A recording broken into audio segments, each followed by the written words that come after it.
તું પોતે મ્યુટ થઈ જતો હતો એટલે હું કંઈ બોલી નતો શકતો.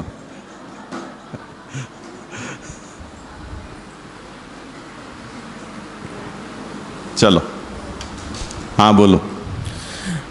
जैसे हमने अभी देखा कि ये जो वेद और पुराण है वो सृष्टि से पहले ही प्रकट हो चुके थे और पहले के श्लोक में ये आया था कि ठाकुर जो वेद का कैसे क्यों प्रकट हुए, तो वहाँ पे आता है कि ठाकुर जी ने जब देखा कि जो उनकी सृष्टि जो है वो रूप प्रपंच में आसक्त हो गई है, इसलिए ठाकुर जी ने वेद को प्रकट किया था. तो यानी नहीं कि पहले सृष्टि तो प्रकट हो चुकी थी, उसके बाद वेद का प्राकट्य हुआ है, ऐसा आता है. तो क्या हम ऐसा उसको समझ सकते हैं कि वो जो बात है कि जब ठाकुर जी ने देखा कि जो उनकी सृष्टि जो रूप प्रपंच में आसक्त हो गई है वो पहला कल्प होगा, और अभी जो उस हर एक कल्प की अपनी विशिष्टताएं होती है. अभी श्वेतवारा कल्प चल रहा है, तो अभी यानी जो वेद प्रकट हो चुका था उसमें जितना ज़रूरी था उतना इस कल्प में प्रकट किया, बाकी जो नित्यानुमेय जो प्रकट नहीं हुए. तो क्या हम उसको ऐसा समझ सकें जैसे इन दोनों वाक्यों का समन्वय? हाँ, इसका समाधान यहाँ हालोल की जो वैष्णव गृहिणियाँ हैं उनके पास बहुत अच्छा है. आम की सीज़न नहीं हो, ऐसे ठंड के दिनों में आप आएँ तब भी आपको वो आम का रस, आम की बर्फ़ी वो खिला सकते हैं. आप अचंभित रह जाते हैं कि ऐसा कैसे हो सकता है. ये तो इस सीज़न में होते नहीं है. वो नित्य सिद्ध हैं. जब जब जरूरत होती है तब तब प्रकट होते रहते हैं. वो हैं तो नित्य सिद्ध, वेद की तरह. सभी शास्त्र, सभी ज्ञान, सभी उपकरण नित्य सिद्ध होते हैं. आवश्यकता होने पर वो बाहर आ जाते हैं, फिर अंदर हो जाते हैं. अब अचानक कहीं युद्ध हो जाता है तो उस समय थोड़ी कोई बारूद गोला बनाने के लिए शुरू करते हैं, होते ही हैं. भंडार सब भरे हुए होते हैं, रिजर्व. उसका उपयोग होता रहता है जब जब भी जरूरत होता है. युद्ध अनाउंस करने के बाद या युद्ध छिड़ जाने के बाद कोई टैंक या एरोप्लेन और ये सब फाइटर जेट और ये सब थोड़ी बनाए जाते हैं. नित्य सिद्ध होते हैं. वो अपने अपने गोदाम में पड़े होते हैं, कोई अपने हैंगर में होते हैं, कहीं कोई एयर स्टेशन में होते हैं. उसी तरह ये भी पुराण, वेद, ये सब भगवान में नित्य सिद्ध हैं. सृष्टि काल में ब्रह्मा जी के द्वारा या व्यास जी के द्वारा या अन्य कोई ऋषि मुनियों के द्वारा जब जब भी ज़रूरत जिसकी होती है उसको धीरे धीरे रिलीज़ किया जाता है. ये उसका मतलब है. तो ये जो बैकग्राउंड की प्रोसेस है वो हमें नहीं पता होती है. वो थोड़ा ऊपर लेवल पर होती है, चुपचाप होती है. जैसे अचानक कोई रोग, कोरोना जैसा आ गया, तो वो कोई प्रकृति की पैदाइश नहीं थी. वो रोग मनुष्य ने वो रोग बना रखा था. बनाने वाले वो जाने, वो कोई दवाई बनाने के लिए या वैक्सीनेशन के लिए एंटिसिपेट करके कि भविष्य में ऐसा कोई हो तो उसका कैसे प्रतिकार किया जा सके, वो सब वायरस बनाए जाते हैं लेबोरेटरी में. उनका एंटीडोज तैयार करने के लिए प्रयोग होते रहते हैं. कई देश जैविक हथियार के रूप में इन सब चीज़ों को बनाते हैं कि अगर हमारे मानव निर्मित जो गोला बारूद है उससे काम नहीं चले तो जैविक हथियार से इन चीज़ों को हम कर सकें.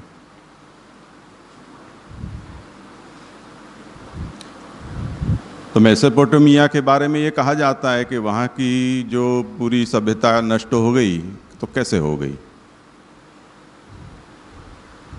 वहाँ की कोई इमारतें नहीं तोड़ी गईं, वहाँ कोई हथियार या युद्ध के निशान नहीं मिले. तो कैसे हो गया? मलेरिया से हो गया। मलेरिया ऐसी महामारी के रूप में उस समय फैला कि पूरी जाति ही खत्म हो गई, पूरी बस्ती खत्म हो गई।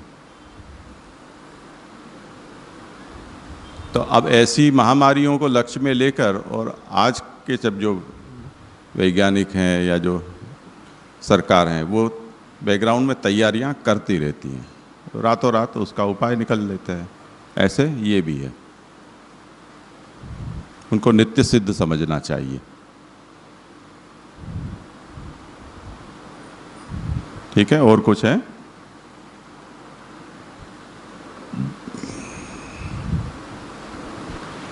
यहाँ पे जी आगे बताया कि पुराण जो है वो करोड़ों श्लोकों के अंदर थे, फिर व्यास जी ने उसका सामासीकरण और उसका विभाजन किया। तो फिर इसके अंदर जो है वो ऐसा तो नहीं है ना, जैसा नित्यानुमेय वेद के अंदर था कि इतना पार्ट जो है वो उसका प्रकाशन किया और इतना जो है वो नहीं। ऐसा ही है। दिव्य लोकों में वो पुराण शतकोटि प्रविस्तर है, उपलब्ध है। हमें उसका कुछ पार्ट व्यास जी के ने जितना दिया है उतना हमको मिला है, ऐसा ही है।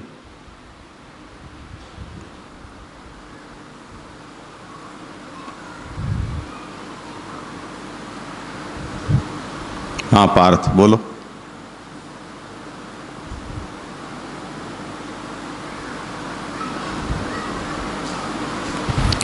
धन्यवाद, प्रणाम जय जय। जय जय यहाँ पे जो पुराणों के लिए कह रहे कि पुराण भी पहले एक ही था और फिर व्यास जी ने उसका भी डिवीज़न किया। तो जो पुराण के सब्जेक्ट्स देखते हैं अलग अलग, जैसे देवी पुराण हो गया या फिर भागवत पुराण, शिव पुराण, तो उन सब के जो एक प्रमेय स्वरूप या बेसिकली जो कहे वो सबके अलग अलग है। और जैसे वामन पुराण का भी कुछ अंश भागवत पुराण में आता है। तो फिर ये एक पुनरावृत्ति दोष है, ऐसा नहीं होगा पहले पुराण में कि वामन पुराण एक अलग से है, फिर भागवत पुराण में भी उसका कुछ अंश है। तो एक जो समग्र पुराण था उससे ये जो रिवीजन हुआ उसकी प्रक्रिया कैसे रही होगी? वैसे वो विषय आने वाला है। तुमने जो प्रश्न किया है उस रूप में यहाँ उसका निरूपण नहीं है, परंतु दूसरी दृष्टि से उस समय भी इसका विचार कर सकते हैं। और अगर संक्षेप में करना हो तो वेदों के बारे में ये बात आई है कि वेद की शाखाओं में, सभी शाखाओं में कई मंत्र ऐसे हैं कि वो समान रूप से उपलब्ध होते हैं। जैसे मैंने पुरुष सूक्त का दृष्टांत दिया, कृष्ण यजुर्वेद भी है, शुक्ल यजुर्वेद भी है, अन्य शाखाओं में भी पुरुष सूक्त सब जगह पर है। तो ऐसे कई मंत्र हैं जो सभी शाखाओं में समान रूप से उपलब्ध होते हैं। तो वो पुनरुक्ति है क्या?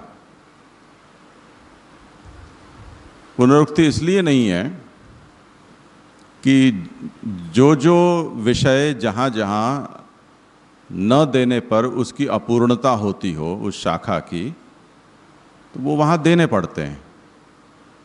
क्योंकि सभी लोग सभी शाखाओं को नहीं पढ़ते हैं, सभी लोग सब पुराणों को नहीं पढ़ते हैं। तो जिसके हाथ जो पुराण आया उसके पास अगर वो अंश नहीं आया तो वो उससे अज्ञात रहेगा। तो वामन पुराण तो ठीक है, अब हम यहाँ क्योंकि वामन जयंती मनाते हैं और वामन जी के जयंती के उपलक्ष्य में पुराण का पारायण करते हैं, तो वामन पुराण लेकर हमने रखा है। ये रहा, ये वामन पुराण। तो हमारे पास वो है, पर पुराण पाठ करने वाले हर व्यक्ति कोई हर पुराणों को अपने घर में बसाते नहीं हैं, तो उनको वो कहाँ से प्राप्त होगा?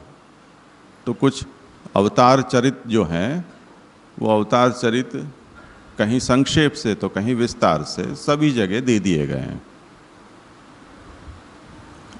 और आगे पुराण की व्याख्या आएगी, वहाँ भी इस बात को स्पष्ट कर दिया जाएगा कि पुराण के लक्षण में ही ये बात कही गई है कि इतने एलिमेंट तो पुराण उसमें हो तो ही उसे पुराण कहा जाए। तो पुराणम पंचलक्षणम में जो पुराण के लक्षण कहे गए हैं, वहाँ उन अवतार चरित्रों को कहना उसकी पुराणता सिद्ध करता है। अगर वो न हो तो वो पुराण ही नहीं है। अब जिस देवता विशेष या अवतार विशेष का वहाँ पर मुख्यता से निरूपण है, उसमें विस्तार होता है और अन्य है वो संक्षेप में होते हैं। तो होचपोच भी है, और किसी के टेस्ट के लक्ष्य को लेकर, जैसे कई बच्चे लोग होते हैं वो आलू की सब्जी ज़्यादा पसंद करते हैं, उसके साथ दूसरी कोई चीज़ हो वो कम पसंद करते हैं। अब दो दो अलग अलग सब्जी बनानी कठिन हो जाती है, तो लोग ऐसा कर देते हैं कि जिसको जो खाए वो उसमें से निकाल सकता है।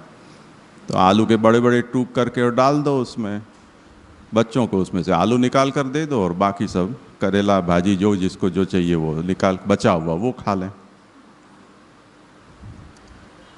तो पुराणों में भी ऐसी तरह से किया गया है।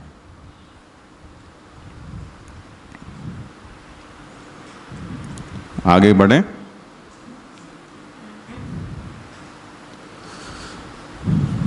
तो पुराण प्रकरण में हमने आज मध्यांतर के बाद ये देखा कि लोग व्यास जी को पुराण के कर्ता मानते हैं, परंतु व्यास जी का कर्तृत्व उसके लेखक के रूप में नहीं है, किंतु संपादक के रूप में है।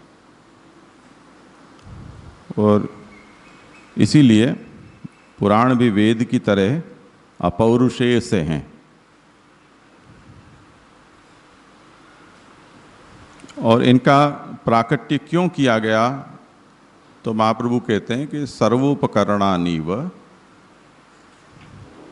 धर्मस्य नरगेहयो हो। मनुष्य को घर में रहना है तो उपकरणों की आवश्यकता रहती है, उसके बिना गृहस्थिति कठिन हो जाती है। पुराण वो उपकरण हमें प्रदान करते हैं, इसलिए वो सर्वोपयोगी हैं। अब सर्वपद की यहाँ चर्चा महाप्रभु आगे छेड़ते हैं। सर्वोपयोगी का मतलब क्या होता है? सामान्यतया सर्वजनोपयोगी, सर्व वर्ण और आश्रमोपयोगी, ऐसा उसका मतलब हम समझते हैं। इस पर पुरुषोत्तम जी ने विचार किया है और वो आज्ञा करते हैं कि सर्वोपयोगी का मतलब चतुर्वर्णोपयोगी। अब वेदों से पुराण का ये वैलक्षण्य है, क्योंकि वेद है वो त्रिवर्णाधिकारक हैं। शूद्र वेद नहीं पढ़ सकता, वेद धर्म का पालन नहीं कर सकता है। इसी तरह स्त्री शूद्र द्विज बंधु सभी उनका परिग्रह है, उनका वेद में अधिकार नहीं है। पुराण की ये विशिष्टता है कि उसमें सभी को अधिकार प्राप्त है। अधिकार का मतलब पौराणिक धर्म में। तो अब आशंका करते हैं कि तथा च वेदस्तु त्रैवर्णिकोपयोगी इदंतु सर्वोपयोगी इत इदमेव सर्वोपकार रूपम प्रयोजनम। वेद त्रैवर्णिकों को उपयोगी होता है और पुराण तो सर्वोपयोगी होता है, यानी चारों ही वर्णों के लिए उपयोगी होता है। यही पुराण को प्रकट करने के पीछे प्रयोजन रहा है। वहाँ प्रश्न करते हैं ननु नेदम प्रयोजनम। आप कहते हो पर ये प्रयोजन नहीं हो सकता है। क्यों? त्रैवर्णिका नाम वेदादेव अर्थ सिद्धे है। जो त्रिवर्ण है ब्राह्मण क्षत्रिय वैश्य, उनके लिए तो वेद है ही,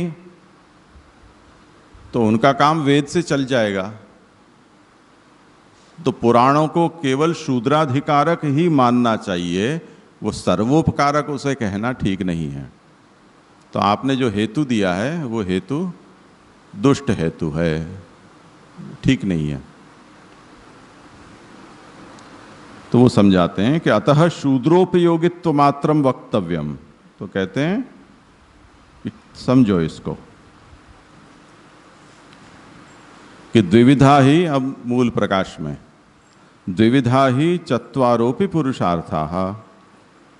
ये चारों पुरुषार्थ धर्मार्थ काम मोक्ष दो प्रकार के होते हैं,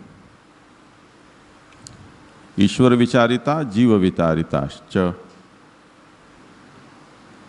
पुरुषार्थों का विचार या निरूपण ईश्वर के द्वारा भी हुआ है और जीवों के द्वारा यानी ऋषि मुनियों के द्वारा भी किया गया है। ये जो बालबोध में कही गई बात है वही। तत्र ईश्वर विचारिता वैदिका, वैदिक पुरुषार्थ जो हैं वो ईश्वर के द्वारा विचारित हैं, और जीव विचारिता पौराणिका, ऋषियों ने जो निरूपण किया है वो पुराणों में किया है। अतः सर्वोपयोगित्वम, इसलिए ये पुराण जो हैं वो सर्वोपयोगी हैं। इस पर समझाते हैं कि वैदिक पुरुषार्थ कैसे कहे गए हैं, वेद में पुरुषार्थों का निरूपण कैसे किया गया है। तो धर्म यानी पंचविध यज्ञ है वो धर्म है, वेद निरूपित धर्म पुरुषार्थ। और उस धर्म का प्राकृत और वैकृत दोनों प्रकार वहाँ कहा गया है। तो प्रकृति रूप नित्य धर्म है, विकृति रूप काम्य है। तो काम्य धर्म का पालन करने से प्राप्त होगा जो भी धर्म, जो अर्थ या काम। तो विकृति साध्य अर्थ, उससे हमें अर्थ की प्राप्ति होगी, पशुपुत्र आदि। और पंचाग्नि विद्या सिद्ध काम, जब वही वैदिक यज्ञ पंचाग्नि की साधना करेगा तब उसको मनोवांछित लोगों का भोग उसे प्राप्त होगा क्रम मुक्ति के सारे, वहाँ उसका काम सिद्ध हो जाएगा। और परविद्या सिद्ध मोक्षाः, जब वो परब्रह्म की उपासना करेगा तब उसको वहाँ से मोक्ष की प्राप्ति हो जाएगी। तो वेदोक्त मार्ग से धर्म, अर्थ, काम और मोक्ष इस तरह से सिद्ध होते हैं। इन सब चीज़ों का विचार वेद में किया गया है। अब पौराणिक यानी जीव विचारित पुरुषार्थ क्या हैं, तो पुरुषोत्तम जी समझाते हैं कि व्रत दानादि धर्म, पुराणों में व्रतोपवास, दान, तीर्थ यात्रा इत्यादि ये सब धर्म बताए गए हैं। और नीति साधित अर्थ, पुराणों में नीति का भी वर्णन है, उससे अर्थ सिद्ध होता है। और वात्स्यायनाद्यत्वंच, वात्स्यायनादि ऋषियों के द्वारा काम सूत्र बताए हैं, उनसे काम भी सिद्ध होता है। और इसी तरह पौराणिक मोक्ष भी। तो इस तरह से जीव विचारित और ईश्वर विचारित ऐसे दोनों तरह के पुरुषार्थ वहाँ वर्णित है। अतः सर्वोपयोगित्वम। अब इसकी सर्वोपयोगिता कैसे हुई, क्योंकि आगे जो युक्ति दी थी वो तो वहीं की वहीं कायम है। क्या युक्ति कि वैदिकों के लिए तो, त्रिवर्णों के लिए तो वेद है ही, तो पुराण उनको क्या काम लगेगा। तो अब उसका समाधान देते हैं कि श्रावये चतुरो वर्णान कृत्वा ब्राह्मणम अग्रतः इत्यादि वाक्येभ्यो अवगम्यते। आप ये नहीं कह सकते कि पुराण केवल शूद्रों के लिए प्रकट हुए हैं, क्योंकि पुराण का श्रवण कराने की विधि में ये आज्ञा दी गई है कि ब्राह्मण को मुख्य श्रोता के रूप में बैठाकर उसके द्वारा चतुर्वर्ण को आप पुराण सुनाओ। तो मुख्य श्रोता तो सदा पुराण का ब्राह्मण ही होता है। तो पुराण पाठ और पुराण कथा की विधि में ये बात कही गई है, इसलिए हमें मानना पड़ेगा कि ब्राह्मण आदि वर्ण को भी पुराण की आवश्यकता है, वो भी उनके लिए उपकारक है, इसलिए उसे सर्वोपकारक कहा है। वैदिके प्युपयोगम आह सर्वोपकरणानीव। अब ये जो कहा था कि जो त्रिवर्ण हैं उनके पास तो वेद हैं, तो उनको पुराण की क्या जरूरत है, तो उसमें अब लौकिक उदाहरण से समझाते हैं कि पुराण जो है वो उपकरण स्थानी है, इसलिए उपकरण की आवश्यकता तो सभी को होती है। तो वो बताते हैं कि श्रौतो धर्मो देह स्थानीय, श्रौत धर्म है वो देह के स्थान पर है।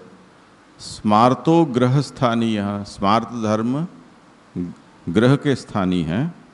और उपकरण स्थानीय पौराणिक, पौराणिक धर्म है वो उपकरण के स्थान पर है।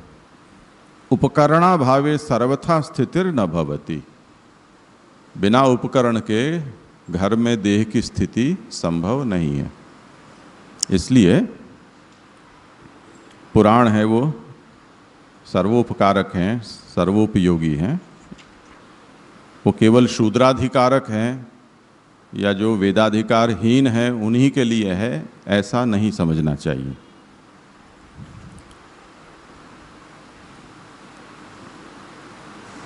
ठीक है, ये 48वीं कारिका यहाँ संपन्न हुई।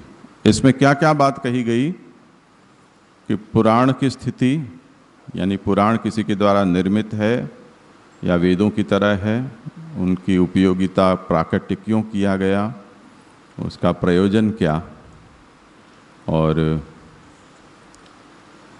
स्मृतियों की तरह पुराणों का निर्णय क्यों नहीं किया जा सकता, वेद के धर्मों का अतिदेश पुराण में होने से और वेद की तरह नित्य सिद्ध होने से पुराणों का निर्णय वेदवत करना होता है। इन सब बातों का यहाँ निरूपण किया और साथ साथ पुराण में, पुराण का जो विषय है वो क्या है, निरूप्य विषय, ये बात कही। अब उसकी आवश्यकता समझाते हैं। जी, यहाँ पर पौराणिक जो धर्म है उसको जीव विचारित जो है वो कैसे कहा जाएगा, क्योंकि आगे ही ऐसा बोला ना कि पुराण की रचना जो है वो व्यास जी ने नहीं की, परंतु उसका जो है वो सिर्फ विभागीकरण किया है। तो पुराण भी अपौरुषेय ही नहीं कहे जाएंगे। वो ऐसा है कि जैसे तुम्हारी आवाज़ ये माइक्रोफोन के द्वारा मेरे पास पहुंच रही है, सीधी नहीं है, तो वो नित्य सिद्ध होते हुए भी माउथपीस के रूप में ऋषियों का उपयोग किया गया है, इसलिए वो ऋषि विचारित हैं। और वेद है वो ऐसा नहीं है, वो साक्षात वाणी है, इतना अंतर है। तो कई बार ऐसा होता है ना कि हमें एक्स्ट्रा आवाज़ भी आती है, तो जब किसी के द्वारा आवाज़ पहुंचती है तो कुछ कुछ और भी ची चूँ ऐसा सब कुछ आता रहता है। अभी हिलक को वहाँ से उठ के आगे आना पड़ा बोलते बोलते, तो पुराणों में कभी कभी ऐसा हो जाता है, एक्स्ट्रा आवाज़ आने लगती है। इसलिए महाप्रभु को भाषा भेद करके और भागवत समझानी पड़ी कि उसमें कुछ समाधि भाषा है, कुछ परमत भाषा है, कुछ लौकिकी भाषा है, वो सब एक्स्ट्रा आवाज़ें हैं।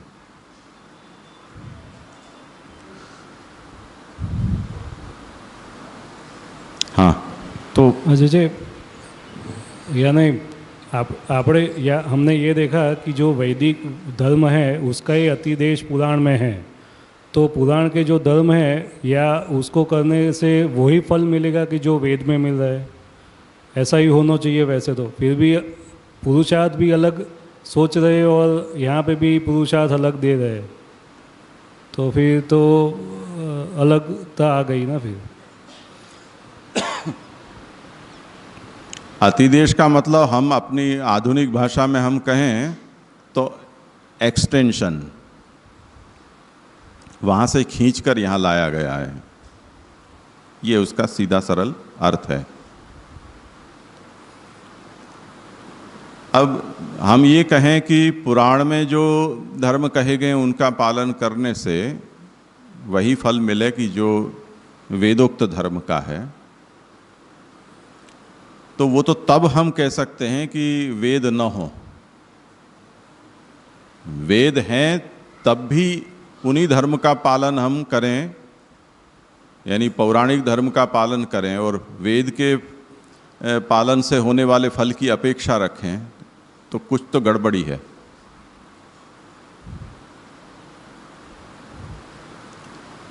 जैसे वो जेनरिक दवाइयाँ होती हैं और जो ब्रांडेड होती हैं उसमें कुछ तो अंतर होता है उसी का अतिदेश यहाँ भी, पर वो ब्रांडेड है, ये जेनरिक है। कितना अंतर तो हमें मानना ही चाहिए। तो अगर आपका रोग साधारण कक्षा का है तो जेनरिक से काम चल सकता है, पर आपका रोग थोड़ा जटिल है, तब जेनरिक के भरोसे रहोगे तो फिर दूसरा जन्म होके रहेगा जरूर, उसमें फिर ब्रांडेड पर जाना चाहिए। तो कुछ अंतर है। वो अंतर यही है जो अभी मैंने कहा कि कुछ एक्स्ट्रा आवाज़ें उसमें आ जाती हैं, और वेद में जो है वो कॉन्सेंट्रेटेड फॉर्म में, शुद्ध रूप में वो बातें हैं, सीधी हैं, उसमें कोई लाग लपेट नहीं है। इसलिए वैदिक धर्म से मुख्य फल की प्राप्ति होती है, पौराणिक से पौराणिक फल की प्राप्ति होती है।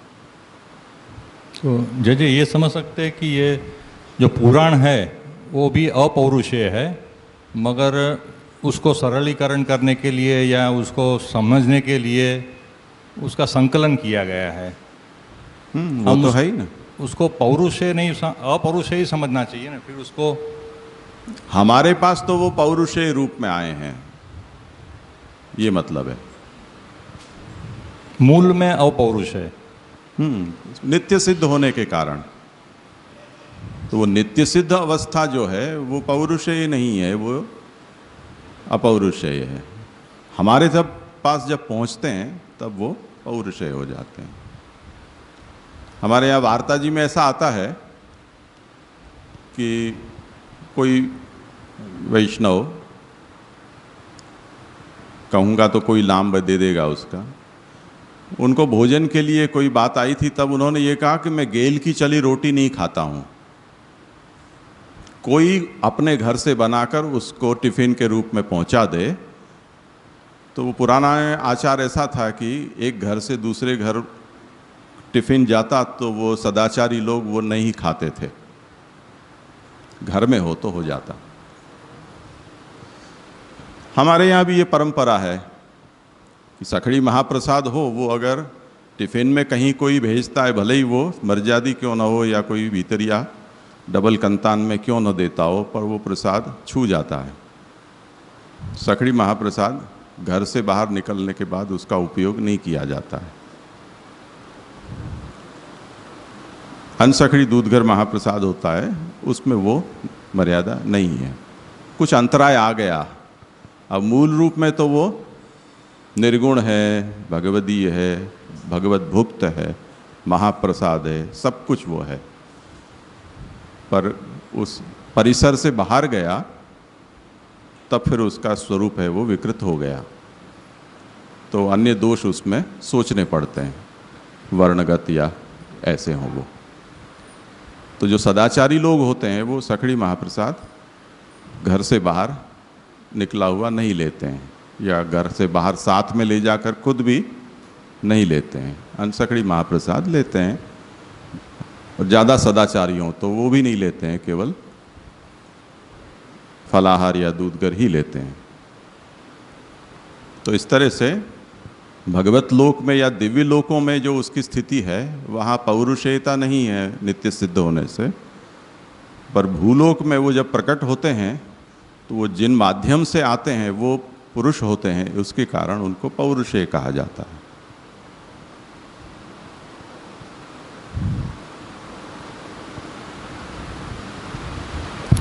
जय दंडवत प्रणाम। यहाँ पे यानी करोड़ पुराण को 4 लाख श्लोकों में संग्रहकर्ता व्यास जी पुराणकर्ता कहा गए हैं।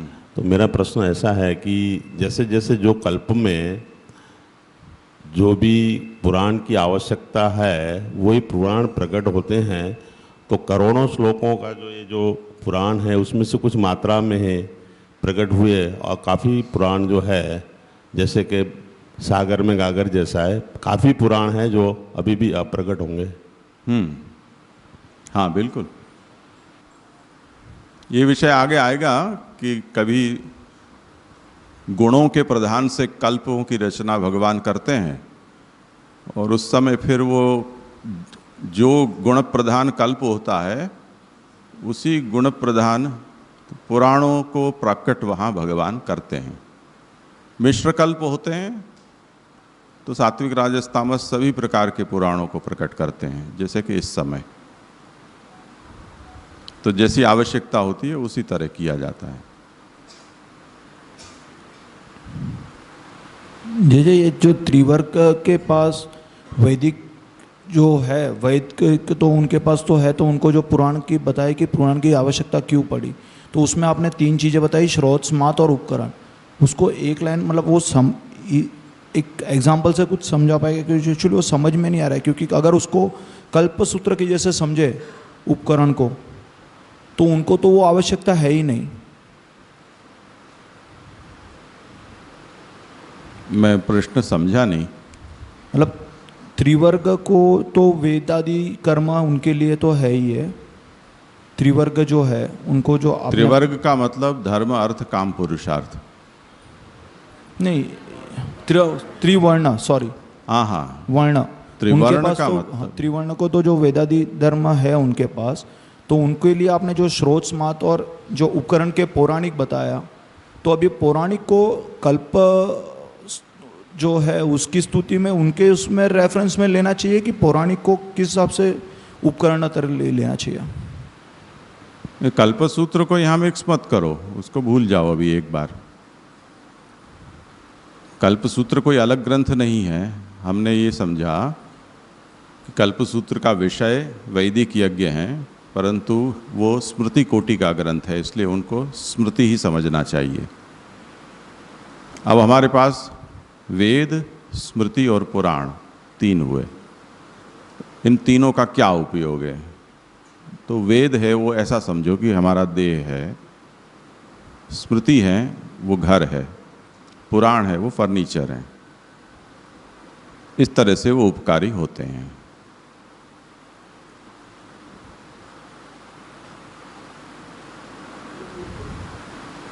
जो दूसरे वर्ण के लोग हैं उनको भी उस हिसाब से ही उपयोगी हो गए।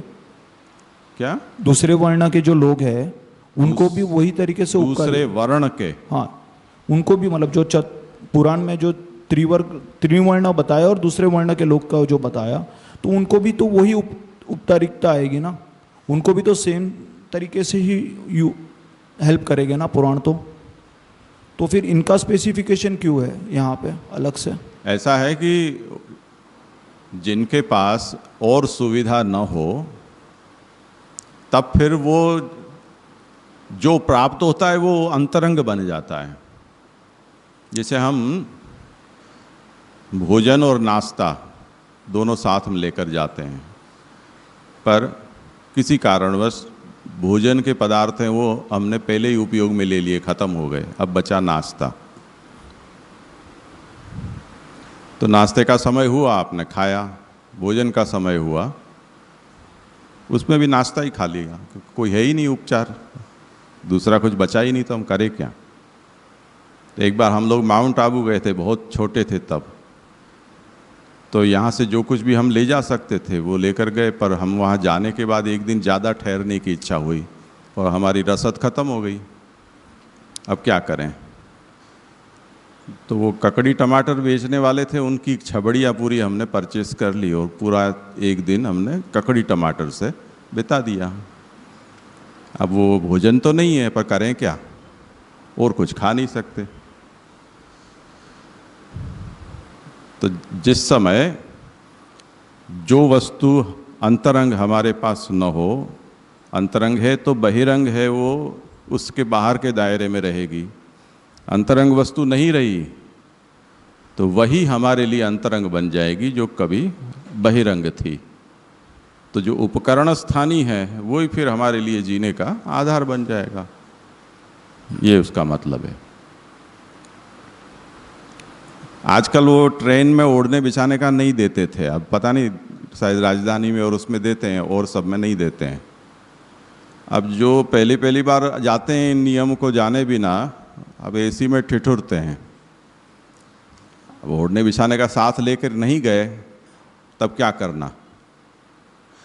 तो बेचारे पेंट तो लंबा हो नहीं सकता है कि उसको पाँव के पंजे उसमें छुपा सकें हम। हमारे जैसे लोगों को सुविधा होती है कि हम इस धोती को इतनी फ्लेक्सिबल है, जो चाहो सो कर लो। अब ठंड लगी तो पाँव के पंजों में और हाथ में सबसे ज़्यादा लगती है, सेंसिटिव होते हैं, तो ऐसे दबा के और उसके ऊपर धोती होती लपेट के और कैसे भी ठंड से रक्षा कर लेते हैं। अब वैसे देखा जाए तो ये ओढ़ने के लिए वस्तु नहीं है, पहनने की वस्तु है, पर न हो तब यही सब कुछ हो जाता है। तौलिए का भी ये काम देती है, फिर निचोड़ के सुखा के झपट के पहन लो तो पहनने के वस्त्र भी हो जाते हैं। कहीं ज़रूर पड़ जाए तो ऊपर ना उतार के लटका दो तो पर्दा भी बन जाता है। धूप में जाओ तो माथे पे लपेट लो तो पगड़ी का भी काम दे देती है। तो मल्टीपर्पज़ है ये। तो इस तरह से जो बहिरंग है वो अंतरंग हो जाता है। जो उपकरण स्थानीय है वो जिनको और कुछ उपलब्ध नहीं है उसके लिए तो वो सार सर्वस्व बन गया ना। हमारे द्वारा जो स्क्रैप किया जाता है, देखा होगा यहाँ मुंद्रा और अलंग भावनगर में शिप ब्रेकिंग यार्ड होते हैं, वहाँ में से जो फर्नीचर निकलते हैं वो फर्नीचर लेके फुटपाथ पे लोग रहते हैं, वो उसमें बाकायदा उस सोफ़ा के ऊपर रहते हैं, मच्छरदानी ओढ़ते हैं, पूरा का पूरा वहाँ से डिसमेंटल किया वो टॉयलेट है उसमें पाइप कनेक्शन देकर और उसमें नहाते धोते भी हैं।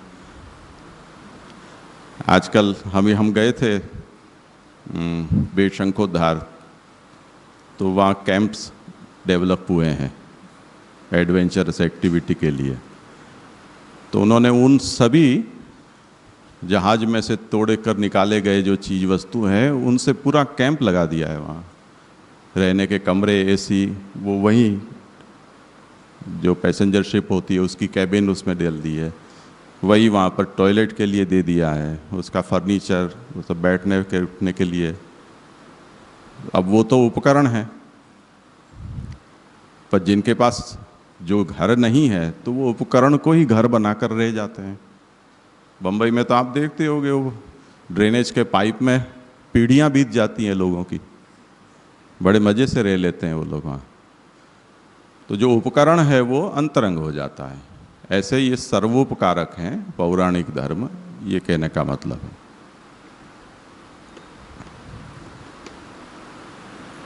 इसलिए वो आवश्यक हैं।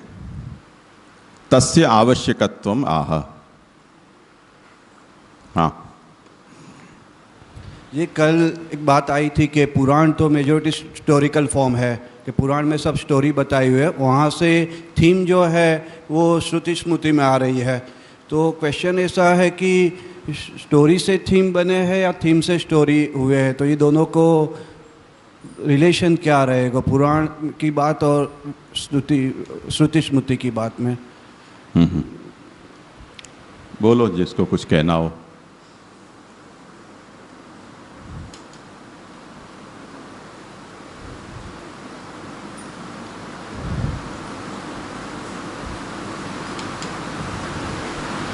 एक बार क्वेश्चन रिपीट कर सो। कल के प्रवचन में कल के ऐसी बात आई थी कि पुराण में जो स्टोरी की बात आ रही है वहाँ से, और श्रुति में कुछ बताया और स्मृति में बताया कि ये चीज़ यहाँ पे ये कार्य करना चाहिए, तो उसके पास पीछे जो बैकग्राउंड है क्यों करना चाहिए, जो हिस्टोरिकल फॉर्म है पुराण में आ रही है। जनरली पुराण से थीम गढ़ी गई है या पहले थीम आयो है वहाँ से पुराण की स्टोरी गढ़ी गई है, वो थोड़ा कन्फ्यूज़न है। दोनों के आपसी रिलेशन जानना चाहता हूँ। मतलब मुर्गी पुराण को समझना है या वेद को मुर्गी समझना है? मैं वही अंडे और मुर्गी की बात करने जा रहा था।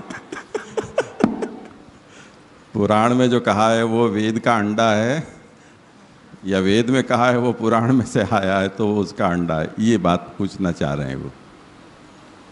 जी जी जी जी। आपने पहले ही कहो ना कि वेद से पहले ही पुराण हो गए थे, वो तो आपने स्टार्टिंग में ही कहो है, तो अभी उसके आगे रेफरेंस तो मुझे नहीं आइडिया है। दोनों ही नित्य हैं। अब नित्य में पहले पीछे कुछ नहीं होता है। पुराण भी नित्य हैं, वेद भी नित्य सिद्ध हैं। सृष्टि के सापेक्ष उनका आविर्भाव कब होता है, उसी के आधार पर हम पहले और बाद में कुछ है ऐसा हम बोलते हैं। है सब कुछ सदा सिद्ध, इसलिए ये कोई मायने नहीं रखता है कि कौन सी चीज़ पहले या कौन सी चीज़ पश्चात है।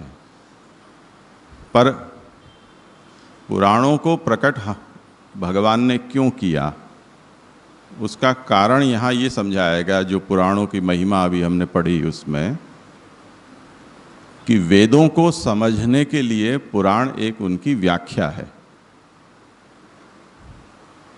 जब तक हम पुराण नहीं समझते हैं तब तक वेद का अर्थ समझ में नहीं आ सकता है। अब इस दृष्टि से अगर पुराण और वेद को हम सोचेंगे तो वेद पहले है, पुराण उसके बाद है, क्योंकि व्याख्या तो बाद में ही होगी। तो पुराण में जो सूत्रात्मक कहा गया है उसे विस्तार से कथा, उपाख्यान, अवतार चरित, इन सब रूपों में पुराणों में कहा गया है। तो पहले वेद में है, उसके बाद पुराण में है, ऐसा आप समझने के लिए समझ सकते हैं। ये अभी हमारी समझ के हिसाब से हमें ऐसा लगता है कि वेद जो है कर्म मार्गी है, यज्ञ करने वालों के लिए हैं, और उससे वेद का फल जो मिलता है अक्षर ब्रह्म तक की प्राप्ति, हमारी समझ में इस तरह का हम समझते हैं, पढ़ते हैं, ऐसा कुछ आता है। और पुराणों में ऐसा पढ़ते हैं कि हमें भगवत धाम की प्राप्ति हो सकती है, ऐसा पुराणों में हम पढ़ते हैं। महाप्रभु जी ने तो खैर वेद और पुराण दोनों को जो निचोड़ निकाल के दिया है, तो वो हम क्लियर नहीं समझ पाते हैं। और ये शंका है कि मतलब फिर आपने अभी बताया कि पुराण उससे ऊपर के हैं और वेद बाद के हैं। खैर इससे अपन को ज़्यादा वो नहीं लेना चाहिए, वेद पहले के या पुराण पहले के हैं। लेकिन वेदों में आपने जो लोग वेद कर्म नहीं कर पा रहे हैं उनको पुराण के लिए जो है रखा, लेकिन पुराण तो जो है उससे भी ज़्यादा उच्च कोटि का फल देने वाले ऐसा लग रहा है कि अपन को है। ये क्लियर नहीं हो पा रहा। मुझे लगता है कि अभी पुराण प्रकरण को चलने दें, हो सकता है कि महाप्रभु के शब्दों में ही हमें आगे इस प्रश्न का समाधान मिल जाए। तो अभी से भी कह देंगे तो फिर वो उस समय उसका स्वाद नहीं आएगा। तो आप प्रश्न को याद रखना कि वेद मार्ग से प्राप्त होने वाले फल से, पौराणिक जो कर्म से प्राप्त होने वाले फल हैं, वो फल श्रेष्ठ हैं या समकक्ष हैं या उससे निम्न है, ये इनका प्रश्न है। वो हम ध्यान में रखेंगे और विषय आएगा तब आप बता देना कि उत्तर मिल गया।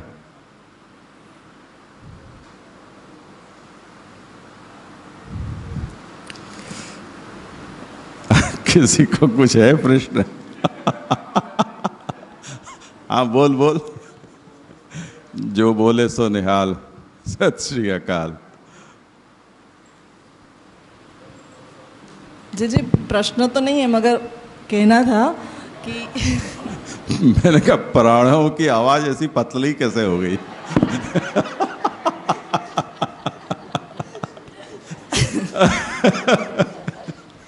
एक एग्जाम्पल से समझ सकते हैं कि जैसे महाप्रभु जी के जो उपदेश है वो वेद की तरह है, और जो धौल पद वगैरह है जिसको हम गा के भी उपदेशात्मक बोध ले सकते हैं, तो वो भागवत की तरह है। इस तरह दोनों एक अर्थ आपने जो बताया कि अर्थ है उसका एक उसका व्याख्यार्थ है, मतलब वही फॉर्म में, अलग फॉर्म में वही बात कही जा रही है। तो दोनों का फल में भी डिफरेंस नहीं होना चाहिए, क्योंकि ब्रह्मेति परमात्मेति शब्द भगवान इति शब्दति, वो जो कहा है वो उनको तीनों में मतलब समान ही है जो उसमें बताया गया है। तो फल में भी कोई भेद नहीं होगा, ऐसा मुझे लग रहा है। जैसे ये भी मत ध्यान में रखना, पीछे हम मूल विषय चलेगा तो देख लेंगे। हाँ प्रणव, अब थोड़ी भारी आवाज में बोल दो। प्रणाम जय। पूर्व श्लोक में जय यहाँ पर पुराण प्रकरण शुरू किया, तभी ये जो हमने विभाग देखे निष्काम और सकाम के पुरुषार्थ के रूप में, और वहाँ पर उसके टोटल 60 विभाग बताए, पर और आगे ही ये यहाँ पर बात आ रही है कि जो पुरुषार्थ 4 प्रकार से होते हैं, जो बाल बोध में भी बताया है। तो दोनों बात को जैसे कैसे समझेंगे? मतलब यहाँ पर भक्ति को भी पुरुषार्थ आगे इंट्रोडक्शन में बता रहे हैं और यहाँ पर सिर्फ 4 पुरुषार्थ बता रहे हैं। यहाँ संख्या थोड़ी बताई है। जैसे जो इंट्रोड्यूस किया वहाँ पे 5 अर्थ तरीके बताए। वहाँ तो है, पर इस श्लोक में उसकी संख्या नहीं कही है, 4 या 5। जैसे ये जो आ रहा है द्विधा ही चत्वारोपि पुरुषार्थ, कहाँ है? द्विधा ही ये जो 48वें श्लोक में जो 172 पेज पे। हाँ, द्विविधा ही चत्वारो अपि पुरुषार्थाः ईश्वर विचारिता जीव विचारिताश्च। हाँ, सही बात है। वहाँ 5 कही है और यहाँ 4 कही है। अच्छा पकड़ा। तो हाँ, तो करो विचार इसका, अच्छा विषय है। संख्या के साथ तो मेरी पुरानी दुश्मनी है, तो अब उसमें मैं इतना ज़्यादा नहीं कर सकता हूँ। पर कुछ विचार करना हो तो कर लो।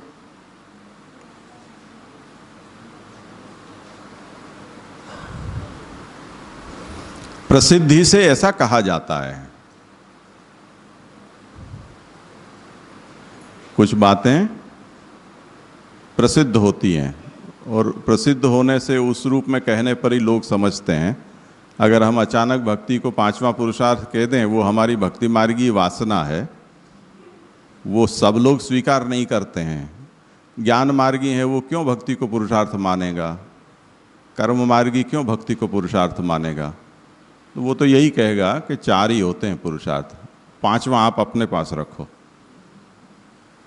तो ये प्रसिद्धि के कारण 4 कहते हैं। और महाप्रभु भक्ति मार्गी आचार्य हैं, उनको वहाँ भक्ति भी दिखाई देती है और दूसरे लोगों को नहीं दिखा देती है, तो हम क्या करें? आपके आँखों का दोष है, हम उनको ये कहेंगे। क्योंकि प्रमाण में भी जैसे पुरुषोत्तम जी ने जो मत्स्य पुराण का वाक्य कहा है, वहाँ पे स्वयं ही ऐड करे भक्ति रपि तथा, मतलब मत अपने मार्ग का उस प्रकार से ऐड कर रहे हैं। हाँ, और ऐसा भी नहीं है कि भक्ति को पुरुषार्थ के रूप में नहीं गिना गया हो, परंतु वो पुरुषार्थ फिर धर्म के अंतर्गत कर्म ज्ञान उपासना, उसमें जो उपासना भक्ति है वो ही पीछे धर्म के अंतर्गत आ जाती है। तो वो लोग उसका अंतर्भाव धर्म में कर लेते हैं, भक्ति को पृथक नहीं रहने देते हैं, और हम उसको अलग मानते हैं कि भाई धर्म से भक्ति अलग है, स्वतंत्र पुरुषार्थ है। ठीक है? तो तस्य आवश्यकत्वम आह नहीं। पार्थ ने कहो चढ़ावे बाण। प्रणाम जय जय। आपने बताया कि वेद और पुराण नित्य सिद्ध है। हाँ, तो जय स्मृति नित्य सिद्ध है, वो क्लैरिटी नहीं मिली। श्रुति और पुराण तो जय क्लियरली बताया। हाँ, और स्मृति नित्य सिद्ध है नहीं है। अच्छा, वो ऋषि जब प्रकट होते हैं तब वो ऋषियों के द्वारा उनका आलेखन होता है या उनकी रचना होती है। अब ऋषि हैं वो बदलते रहते हैं, युग युग में कल्प कल्प में भेद होता है, तब वो वापस नए आ जाते हैं, तो वो बदल जाता है, सब कुछ रह जाता है। आगे वो विषय आएगा कि जो दैनंदिन कल्प होता है और इसी तरह एक सांवत्सरिक कल्प होता है। तो सांवत्सरिक कल्प जब होता है उस समय तो सब कुछ बदल जाता है। ब्रह्मा की आयु समाप्त होती है तब सब कुछ बदल जाता है। तो जो दैनंदिन कल्प होता है उसमें कुछ बदलता है, कुछ रहता है। तो कभी कभी ऐसा भी होता है कि कुछ बातें रह जाती हैं पूर्व कल्प की,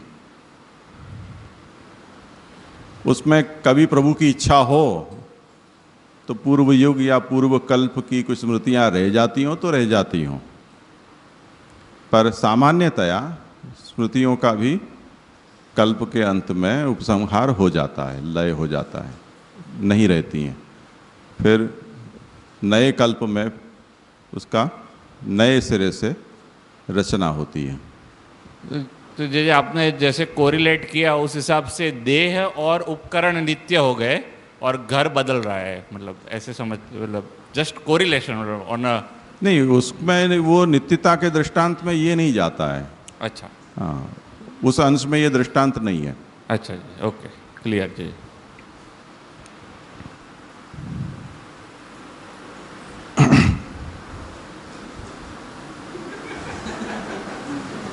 नहीं, ये तो अच्छा सच है, इतने ही विचार हम कर पा रहे हैं और ऐसे अप्रचलित गंभीर विषय पर लोग प्रश्न भी करते हैं, तो ये तो धन्यता का अनुभव है।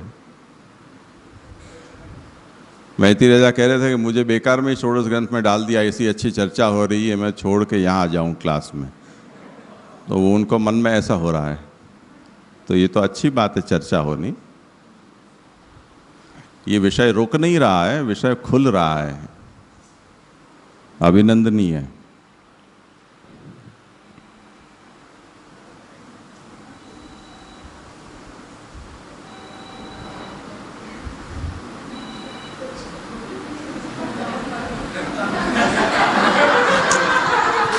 धन्य हो। वो कह रहा है मेरा फोन है, मुझे दे दो, लाओ लाओ लाओ।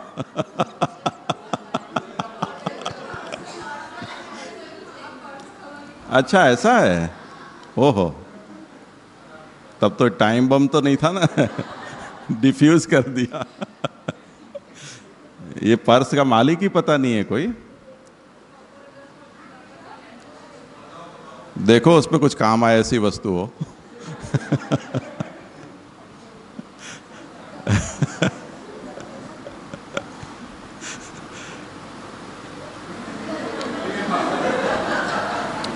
बहुत कुछ है इसमें तो, उपकरण है सब, उपकरण।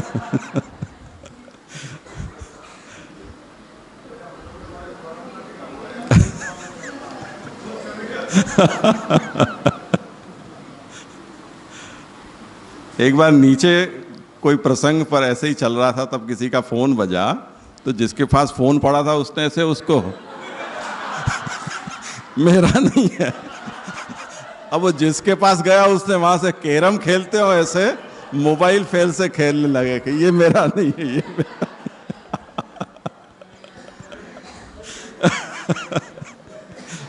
फोन नहीं हुआ, कोई कैरम का स्ट्राइकर हो गया। तो ठीक है, इस हंसी के साथ आज यहाँ विराम दें, नया विषय कल करेंगे।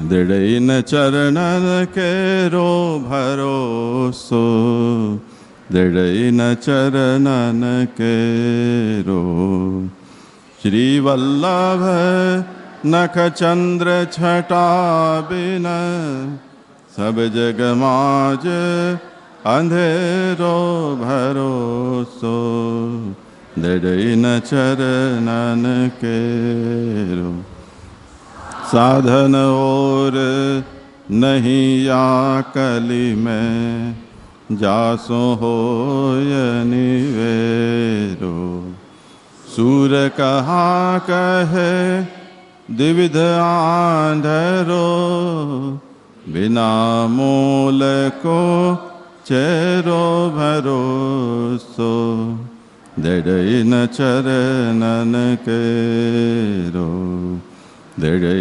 चरणन के रो भरोसो, दृढ़ चरणन के। श्री वल्लभाधीश की।